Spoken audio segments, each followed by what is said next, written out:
পুলিশের সহযোগিতা নিয়ে আমাদের গ্রুপিং করে আমার হাতে একটা স্টেজ দিতে আমার 5টা সিলাই লাগিয়ে দিন। স্টুডেন্ট ভিসায় যুক্তরাজ্যে 2022 সালে পাড়ি দিয়েছিলেন সোহরাব উদ্দিন রোমান। আসার 10 মাস পরেই রাজনৈতিক আশ্রয়ের আবেদন করেন। তিনি বলছিলেন, দেশে থাকাকালীন সময়ে রাজনৈতিক ভিন্নমতের কারণে তাকে শারীরিক ও মানসিক নানা হয়রানির শিকার হতে হয়েছিল। অক্টোবর মাসে এখানে আসছিলাম এবং 2023-এর আগস্টে আমি অ্যাসাইলাম সিক করেছি। আমার দেশে অনেক লাইফ রেট ছিল, আমি রাজনীতির সাথে ইনভলভ ছিলাম। আমি বাংলাদেশ ন্যাশনালিস্ট পার্টি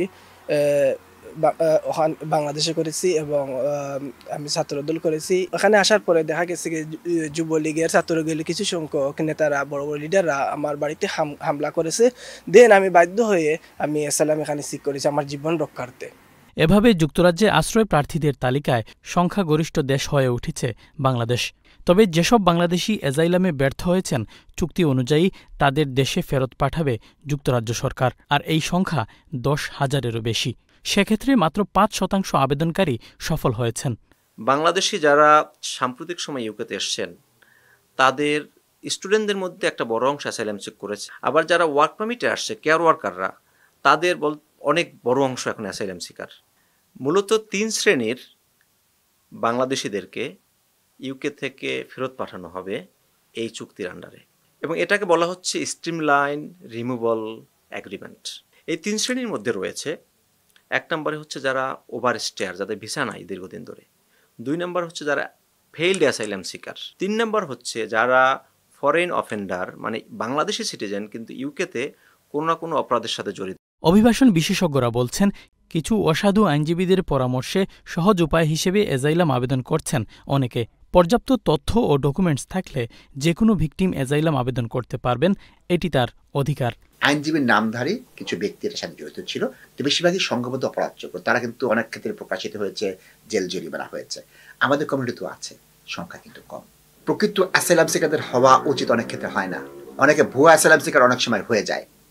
তার অর্থ এই না যে আপনি চেষ্টা করবেন না, আপনি চেষ্টা করেন এবং আইনগত প্রতিটা পদক্ষেপ আপনি গ্রহণ করবেন।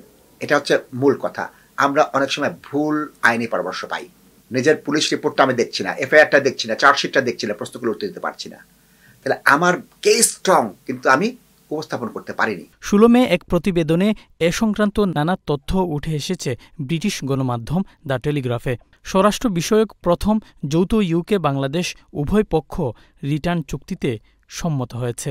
এখানে অনেক ক্রিমিনালও আছে এই দেশে, যারা আমাদের দেশ থেকে পালিয়ে আসে। মিউচুয়াল লিগ্যাল অ্যাসিস্ট্যান্স চাই, আমরা এক্সট্রাডিশন চাই, এই আলোচনাগুলোও হয় না। তো সেই কনটেক্সটে আমাদের প্রথম হোম অফিস 2 স্বরাষ্ট্র মন্ত্রণালয় যে ডায়ালগটি, সেটার নাম হচ্ছে, সেটা একটি জয়েন্ট ওয়ার্কিং গ্রুপ আমরা তৈরি করেছি। 16ই মে প্রথম Bangladesh UK joint working group on home affairs, এই মিটিংটি লন্ডনে অনুষ্ঠিত হয়েছে। ভিসা নিয়ে যুক্তরাজ্যে প্রবেশের পর আশ্রয় প্রার্থীদের শীর্ষে রয়েছে পাকিস্তান, বাংলাদেশ, ভারত, নাইজেরিয়া ও আফগানিস্তান। গত বছর যুক্তরাজ্য থেকে বিভিন্ন দেশের 26,000 নাগরিককে নিজ দেশে ফেরত পাঠানো হয়। Shariful Islam Chowdhury, channels news, London.